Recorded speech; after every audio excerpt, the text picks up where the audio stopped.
So I've been thinking recently about the culture that surrounds work and productivity in not just the United States, but maybe we could broaden that out to say the Western world, more broadly speaking.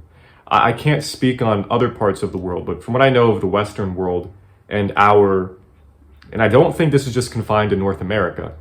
When I think about our attitude toward work and productivity, I think the culture that we embrace, and certainly at the very least in the United States, where I can observe this directly, it's a toxic culture. I think it's like a culture of toxic productivity, if you want to call it that. We've been hearing other terms like toxic masculinity, for example.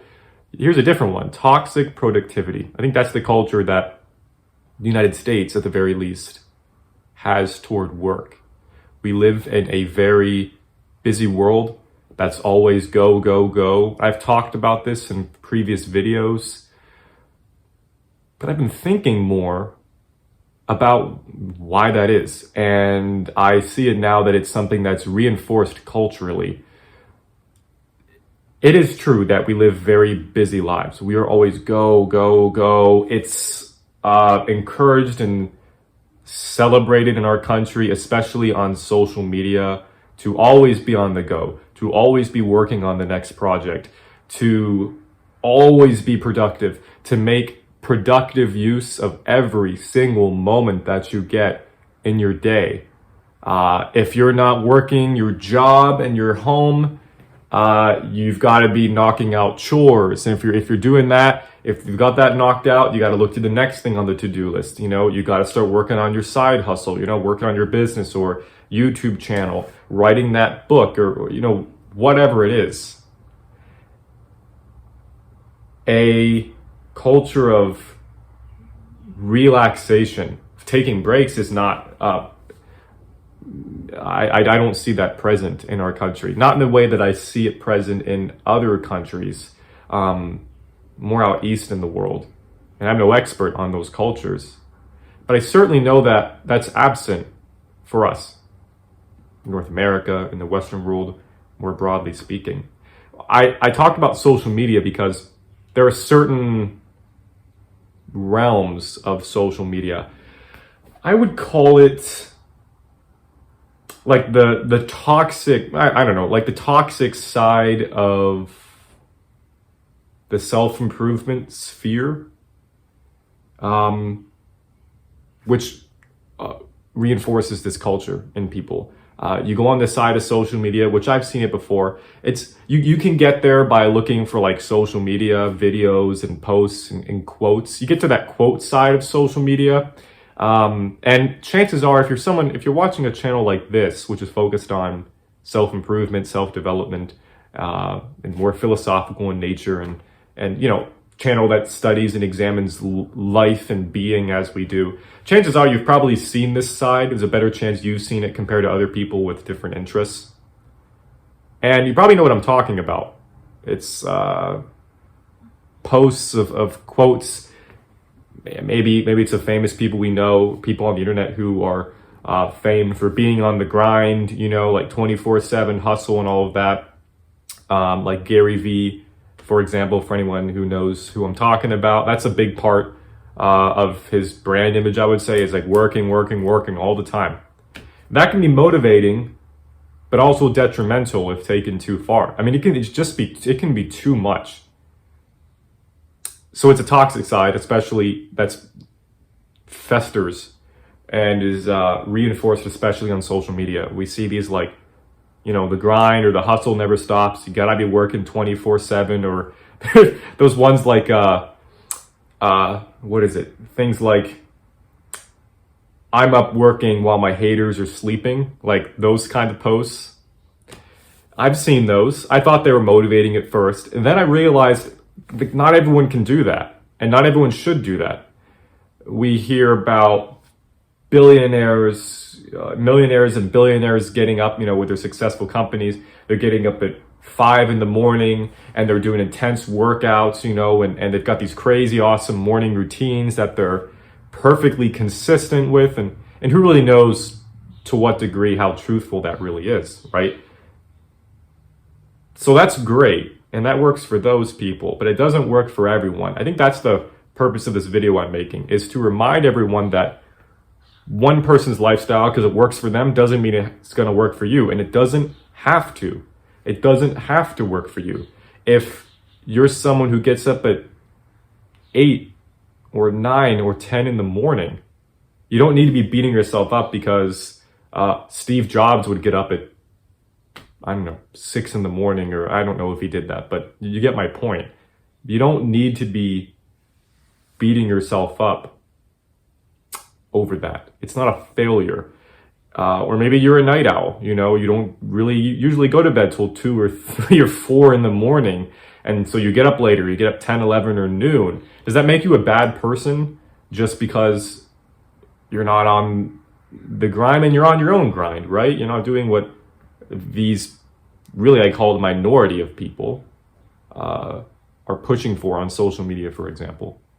So I think it's dangerous you can fall down that hole and fall into this get caught up in this realm of toxic productivity.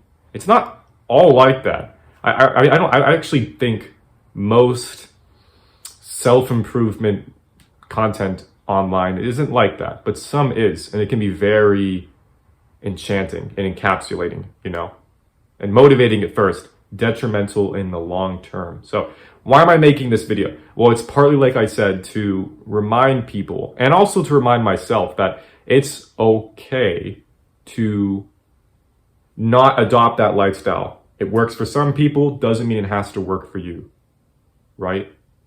So an alternative is taking breaks. Like, you're allowed to take breaks.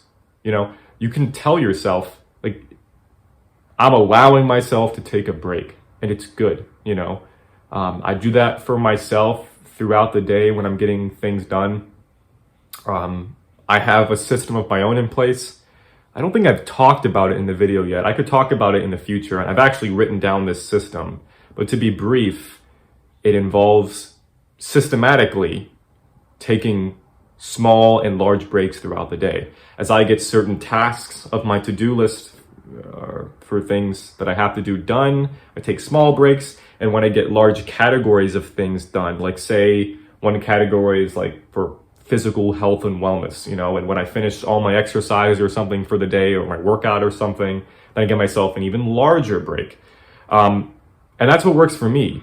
And maybe you're one of the rare, and I think it's the rare few people who don't need to do that.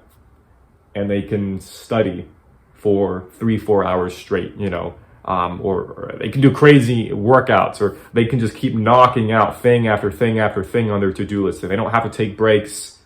They don't have to reward themselves. You know, they just keep, you know, nose to the grindstone going. I don't think most people are like that. I'm certainly not like that.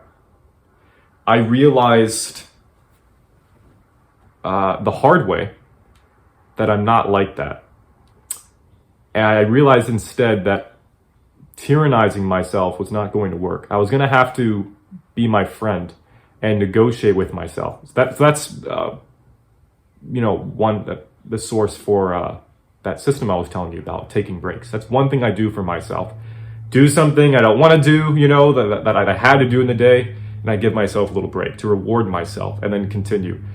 Because I'm not someone who can tyrannize myself. You hear things, this is another thing you hear in the self-improvement sphere, things like forcing yourself, dominating yourself.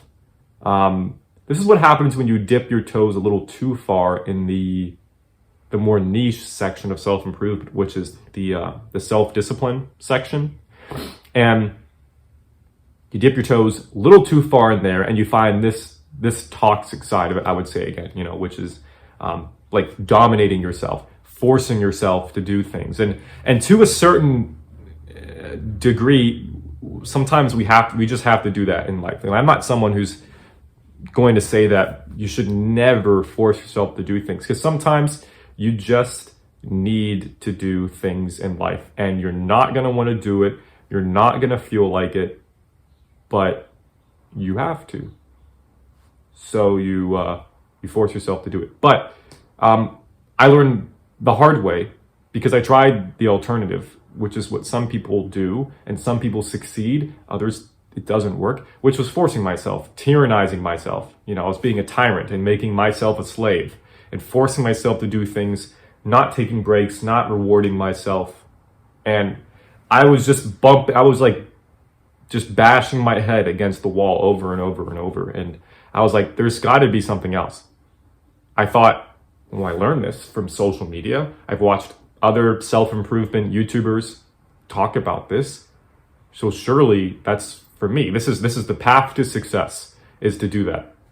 And I was wrong. For me, maybe it works for you. I don't think it works well for most people. And it was eye-opening. I didn't think there was another route because I fell a little too much down that hole, that toxic side of that self-discipline hole that I fell down. So allow yourself to take breaks. This is the main message of this video, is allow yourself to take breaks. Like, tell yourself that. Really though, like, tell yourself out loud that I'm allowing myself to take a break. I did good work, good job, Jacob, now we're going to take a break. I'm going to reward you for a job well done. It sounds weird to say. It really does sound weird. And it's probably going to make you kind of uncomfortable and feel awkward at first because you're saying these things out loud to yourself if you have to. And you're maybe kind of forcing yourself to take a break at first, which is weird to say it like that. But it works. For me, at least. I think it could work for a lot of other people as well. But it's a much better alternative to just forcing yourself, dominating yourself, these kinds of things. And I think all of these messages are reinforced by this current toxic culture that we have regarding productivity, always being on the go, always having to work 24/7, making every minute of your day productive, and the feelings of anxiety and worry that come with any moment in the day that you decide to take a break. The whole time your mind, and I've experienced this, I still do sometimes, because of this culture, I think, that we live in. Sit on the couch, you want to take a 5-minute breather, just take a break, go on your phone. But the whole time in the back of your head, you have anxiety. You're worrying. You're like, oh man, I should really be working on something. And I've heard a quote before from Maya Angelou. I think it's Angelou. Maya Angelou, I think is how you say her name. If it's attributed to her, at least, if it's right. The quote goes something like, the best time to take a break is when you don't have any time. The best time to take a break is when you don't have any time to take a break. And I like that a lot. Very counterintuitive. But sometimes that's exactly what we need. And this is a great remedy for burnout, which is a very real thing. This can save you from burnout and, replenish your energy reserve to keep on going throughout the day. So that's my main message for this video. I've been thinking about the culture, the current culture we have around work. I think it's toxic. And I've heard other people say it like on YouTube and other places online. So I'm not the only one saying this. I'm just trying to get this message out there that you don't need to listen to this toxic culture and the people who are reinforcing these ideas. And if you find a better alternative, take it. And if that alternative that you discover for yourself is negotiating with yourself rather than tyrannizing yourself, take it and try it. It worked. It works much better for me. And I think it'll work much better for you guys. So that would be my message to you guys. Try it and see if it helps.